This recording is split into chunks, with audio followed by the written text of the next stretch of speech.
Ang kultura ay tumutukoy sa mga saloobin, kaugalian, paniniwala, tradisyon, at iba pang aspekto ng pamumuhay ng isang grupo ng mga tao. Ito ay naglalaman ng mga halaga at paniniwala na nag-uugnay sa mga individual at nagpapatatag sa kanilang pagkakakilanlan bilang isang komunidad. Para sa akin, ang kultura ay ang mga bagay na ating kinagisnan at ito ang mga nagsisilbing gabay sa ating buhay. Ito ang naghuhulma ng ating pagkatao at ito rin ang ating mga ginagawa na nagpapatunay na tayo ay nabubuhay. Ito ang ating kultura. Ang ating kultura ay nagpapakita ng iba't ibang anyo sa iba't ibang mga bansa at pamayanang etniko at maaaring maging batayan para sa mga ritual, sining, musika, panitikan at iba pang mga aspekto ng buhay ng isang grupo o tribo.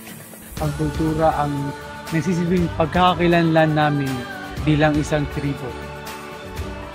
Isa sa mga kultura ng Pilipinas ay ang pagdidiwata. Ang pagdidiwata ay isang konsepto na matatagpuan sa kultura ng mga Pilipino, partikular na sa mga sinaunang paniniwala at tradisyon ng mga katutubo. Ito ay tumutukoy sa ritual o seremonya na sinasagawa upang makipag-ugnayan at humiling ng tulong sa pagpapala mula sa mga Diyos o mga espiritu ng kalikasan.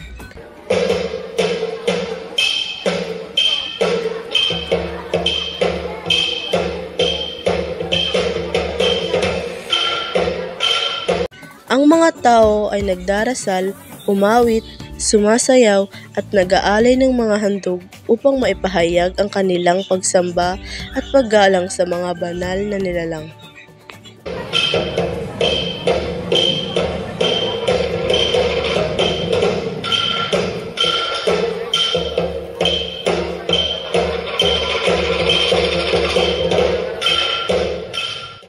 Ang pagdidiwata ay naging mahalaga sa pagpapanatili ng kalikasan at pagharap sa mga hamon ng buhay sa sinaunang panahon. Bagamat ang tradisyon ng pagdidiwata ay hindi gaanong aktibo sa kasalukuyan, ang konsepto at halaga nito ay patuloy na nagpapahalaga at nagpapakilala sa kultura ng mga Pilipino.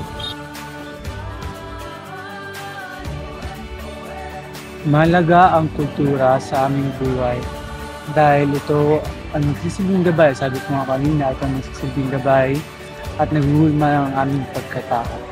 Maraming mga hakbang na maaari natin gawin para may sabuhay ang ating kultura sa kabila ng pag-usbong ng teknolohiya at globalisasyon.